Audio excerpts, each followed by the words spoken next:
Hi viewers, welcome to our channel. இன்றைக்கி நம்ம சேனலில் ஒரு ரயில்வே சீரியஸ் சம்மந்தமான ஒரு வீடியோ தான் பார்க்க போகிறோம். சார்ட் ப்ரிப்பேர் பண்ணினதுக்கப்புறமா ட்ரெயின் கிளம்புனதுக்கப்புறமா எப்படி நம்ம ட்ரெயின் டிக்கெட் புக் பண்ணி ஒரு எமர்ஜென்சிக்கு நம்ம ட்ராவல் பண்ணுறது அப்படிங்கிறத பற்றி தான் இந்த வீடியோவில் பார்க்க போகிறோம். பொதுவாக நம்ம டிக்கெட் ட்ரெயின் கிளம்புறதுக்கு முன்னாடி வரைக்கும் தான் நம்ம ஆன்லைனில் புக் பண்ண முடியும். அப்படியே மீறி இப்போ சில ரூல்ஸ் அண்ட் ரெகுலேஷன்ஸ் ப்ளஸ் ஒரு சிஸ்டம்லாம் வந்திருக்கு. ஸோ கரண்ட் அவைலபிலிட்டின்னு சொல்லி ஒரு சிஸ்டம் இருக்குது. ஸோ அதுவும் பார்த்தோன்னா ட்ரெயின் கிளம்புனதுக்கு அப்புறமா கூட நம்ம டிக்கெட்டை அதில் புக் பண்ணுறதுக்கான வாய்ப்பு இருக்குது. கரண்ட் அவைலபிலிட்டி அப்படிங்கிறது இதுதான். ஸோ இதை பற்றி இன்னொரு வீடியோலாம் நம்ம தெளிவாக டீப்பாக பார்க்கலாம். பட் கரண்ட் அவைலபிலிட்டியும் மீறி நம்ம ஆன்லைனில் புக்கிங்கே பண்ண முடியாத ஸ்டேட்டஸ்லேயும் நம்ம டிக்கெட்டை நம்ம செக் பண்ணி தேடி நம்ம ரிசர்வ் பண்ணி நம்ம போக முடியும். புக்கிங் முறையாக புக்கிங் பண்ணி நம்ம ரிசர்வேஷன் கம்பார்ட்மெண்ட்டில் போக முடியும். அது எப்படி அப்படிங்கிறது தான் இந்த வீடியோவில் நம்ம பார்க்க போகிறோம். வாங்க பார்க்கலாம்.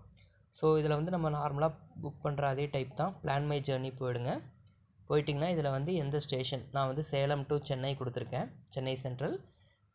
டிபார்ச்சர் டேட்டு சண்டே, அதாவது இன்றைக்கி தான்.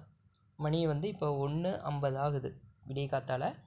ஸோ ஒரு எமர்ஜென்சிங்கும்போது ட்ரெயின் ரன்னிங்கில் இருக்கிற ட்ரெயினில் எப்படி நான் செக் பண்ணி அந்த ட்ரெயினில் நான் சேலத்துலேருந்து சென்னை போகிறேன் அப்படிங்கிறத பற்றி தான் பார்க்க போகிறோம். ஸோ சர்ச் ட்ரெயின் கொடுத்துடலாம். கொடுக்கும்போது இந்த நியர்பை ட்ரெயின் இப்போ அடுத்த நாள் சாயந்தரம் 5 மணிக்கு ஒரு ட்ரெயின் வருது அப்படின்னா கண்டிப்பாக அந்த ட்ரெயின் காலையிலேயே இதுக்கு மேலே தான் கிளம்பும். பட் ஆல்ரெடி கிளம்பியிருக்கிற ட்ரெயின் அப்படிங்கும்போது இப்போ ரன்னிங் ட்ரெயினாக தான் இருக்கும். ஸோ அந்த ரன்னிங் ட்ரெயினுங்கும்போது இப்போ நியர்பையாக இருக்கிற டைம் ஒன்றா இந்த 4:15 மணி இருக்க சாலிமர் எக்ஸ்ப்ரெஸ்ஸாக இருக்கலாம், அப்படி இல்லாட்டி சென்னை எக்ஸ்ப்ரெஸ்ஸாக இருக்கலாம். பட் ட்ரெயின் கிராஸ் ஆன ட்ரெயினில் நம்ம ஏற முடியாது. ஸோ இது மாதிரி இருக்கிற ட்ரெயினில் ஃபஸ்ட் நம்ம கரண்ட் அவைலபிலிட்டி செக் பண்ணுவோம். மணி இப்போ 1:52. ஸோ 2 மணின்னு வச்சுக்கலாம். ஸோ 2 மணிலேருந்து நான் ஒரு 2 ஹவர்ஸ்க்குள்ளே ஒரு 1.5 ஹவர் 3.5 மணிக்குள்ளே இருக்கிற ட்ரெயின் எல்லாமே நான் பார்த்து அந்த ட்ரெயினுக்குள்ளே ஏதாவது கம்பார்ட்மெண்ட்டில் சீட் இருக்கா அப்படிங்கிறத பற்றி தான் நான் பார்க்க போகிறோம்.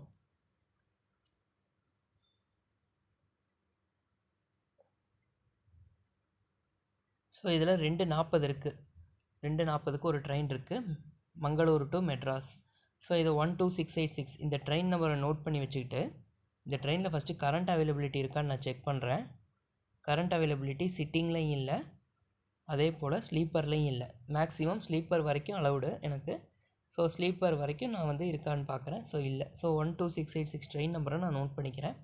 எதுக்கு நோட் பண்ணுறேங்கிறத நம்ம இனிமேல் தான் நமக்கு பார்க்க போகிறோம். அடுத்ததாக விடிய காத்தால் 5 மணிக்கு ஒரு ட்ரெயின் இருக்குது. பட் அதுக்கு முன்னாடி அது செகண்ட் ஆப்ஷனாக வச்சுக்கலாம். அடுத்ததாக 12624. ஸோ இந்த ட்ரெயின்லையும் செக் பண்ணுவோம். So train departure current availability இதுலையும் இல்லை, ஸ்லீப்பர் கிளாஸ்லேயும் இருக்கான்னு பார்க்கலாம். ஸோ அதில் இல்லை. ஸோ ஃபஸ்ட்டு இந்த ரெண்டு ட்ரெயினை நம்ம இன்டெப்த்தாக போய் செக் பண்ணுறது. அது எப்படி நம்ம இன்டெப்த்தாக செக் பண்ணுற போகிறோங்கிறது தான் இந்த வீடியோவோட மெயின். இதுக்கு மேலே கொஞ்சம் டீட்டெயிலாக கவனமாக பாருங்கள். ஸோ போயிட்டு இந்த இடத்துல மோர்னு இருக்கும். ஸோ அதில் கொடுத்திங்கன்னா உங்களுக்கு சார்ட் ஆர் வேக்கன்சின்னு இருக்கும்.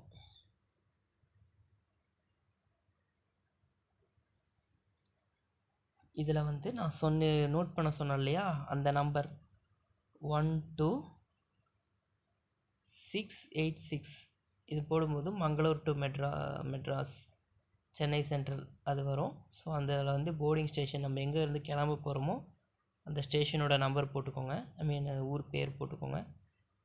ஸோ இப்போ அது சார்ட்டு வரும்.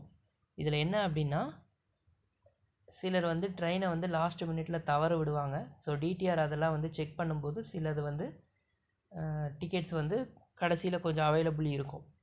இன் பிட்வீன் கேப்பில் சில டிக்கெட்ஸ் எல்லாம் அவைலபிள் இருக்கும். ஸோ அந்த மாதிரி சீட்ஸ் தான் நம்ம இருக்காங்கிறத செக் பண்ண போகிறோம். ஸோ இதில் ஒவ்வொன்றிலையும் நம்ம பார்க்கலாம். ஃபஸ்ட்டு செகண்ட் கிளாஸ் சிட்டிங்குள்ளே போய் பார்த்தோம் அப்படின்னா பாலக்காடு டு போத்தனூர் இதில் என்ன காட்டியிருக்காங்க அப்படின்னா எந்த ஸ்டேஷன்லேருந்து எந்த ஸ்டேஷன் வரைக்கும் அந்த சீட் அவைலபிள் இருக்குது, அதில் எந்த கோச்சில் எவ்வளவு சீட்டு இருக்குது அப்படிங்கிறத சொல்லியிருக்காங்க. கேபின் நம்பர் எதுவும் கொடுக்கல. இதில் வந்து புக்குன்னு சொல்லி ஒரு ஆப்ஷன் இருக்குது. இதில் வந்து பிளாக் கலரில், அதாவது லைட் கிரேயில் இருக்குது. ஸோ லைட் கிரேயில் இருக்குங்கும் போது என்ன அர்த்தம் அப்படின்னா, TT on train can book ticket till MGR central. Online booking is not available. இந்த டிக்கெட்ஸ் எல்லாமே வந்து ஆன்லைனில் அவைலபிள் கிடையாது. நம்ம டிடி பார்த்து பேசி தான் நம்ம வந்து இந்த டிக்கெட்டை வந்து வாங்கணும் அப்படிங்கிறத போட்டிருக்காங்க.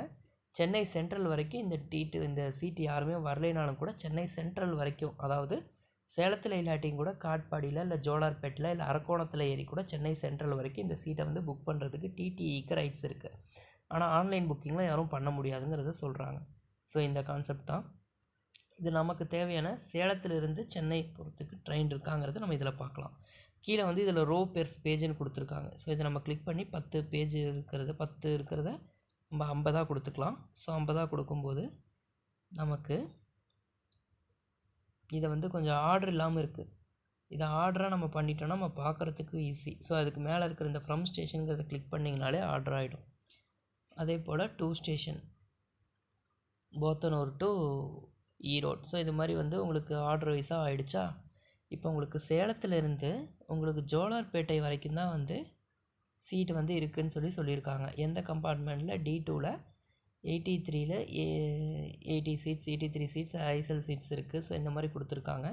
ஸோ இது எல்லாமே பிளாக்கில் தான் இருக்குது. இதே வயலட்டில் இருந்ததுன்னா நீங்கள் வந்து ஆன்லைனில் புக் பண்ண முடியும். ஓகே, இது வந்து நம்ம ஒரு ஆப்ஷனில் வச்சுப்போம். பட் இருந்தாலும் சேலத்திலேருந்து நம்மளுக்கு ஜோலார்பேட் பண்ணுறதுங்கிறது எந்த ஒரு யூஸ்மே இல்லை. அதே போல் சேலத்துலேருந்து காட்பாடி வரைக்கும் பண்ணுறது கூட ஓரளவு தான் யூஸ்.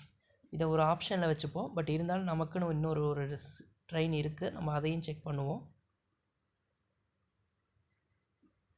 இப்போ இன்னொரு சீட்டு ட்ரெயின் நம்பர் 12624 கொடுத்து சேம் அதே டேட்டு நம்ம வந்து சேலமில் ஏற போகிறோம். செகண்ட் கிளாஸ் சிட்டிங் இருந்தால் போதும்.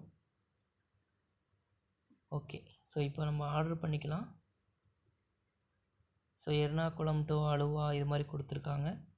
நம்ம 50 பேஜஸ் 50 ரோஸ் வச்சுக்கலாம். இதில் பார்த்தீங்கன்னா நம்மளுக்கு அழகாக சான்ஸ் இருக்குது. இதில் பார்த்தீங்கன்னா நம்மளுக்கு சேலம் டு மெட்ராஸ், அதாவது எம்ஜிஆர் சென்னை சென்ட்ரல் இருக்குது. ஸோ நம்ம என்ன பண்ணலான்னா D2 கம்பார்ட்மெண்ட்டில் தான் எல்லா சீட்ஸுமே இருக்குது. 25 சீட்ஸ் +10 + 31 இந்த சீட்ஸ் எல்லாமே D2 கோச்சஸில் இருக்குது. ஸோ விண்டோ சீட்டில் இந்த எல்லா சீட்ஸுமே இருக்குது. இது எதுவும் பார்த்தீங்கன்னா நமக்கு சேம் அதே தான். TT on train can book till MGR central, online booking is not available. So இந்த ட்ரெயினில் என்ன பண்ணலாம் அப்படின்னா, அழகாக பேசஞ்சர்ஸ் வந்து, அதாவது நானே இந்த சுச்சுவேஷனில் இருக்கேங்கும்போது நான் அழகாக சேலத்தில் போயிட்டு D2 கோச் எங்கே வருமோ அந்த கோச்சுக்கிட்ட அந்த கோச்சில் ஏறத்துக்கு முன்னாடி நான் ஒரு பிளாட்ஃபார்ம் டிக்கெட் ஒன்று கையில் வாங்கிப்பேன். ஸோ கையில் ஒன்று வாங்கிட்டு நான் முடிஞ்சால் சேலத்துலேருந்து எம்ஜிஆர் சென்ட்ரலுக்கு நான் அந்த D2 கோச்சில் ஏறின உடனே நான் டிடிஆரை பார்த்து பேசி அதில் இருக்க சீட்டை வந்து நான் வாங்கிட்டேன் அப்படின்னா என்னால் சேலத்துலேருந்து சென்னை சென்ட்ரல் வரைக்கும் போக முடியும். ஸோ இதுதான் ப்ரொசீஜர்.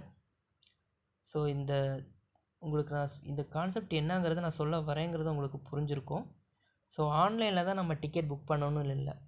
இடையில இது மாதிரி இருக்கிற சீட்ஸை நம்ம வந்து டைரெக்டாக போய் பார்த்து பேசி கூட நம்ம இந்த சீட்ஸ் வந்து நம்ம வாங்க முடியும்.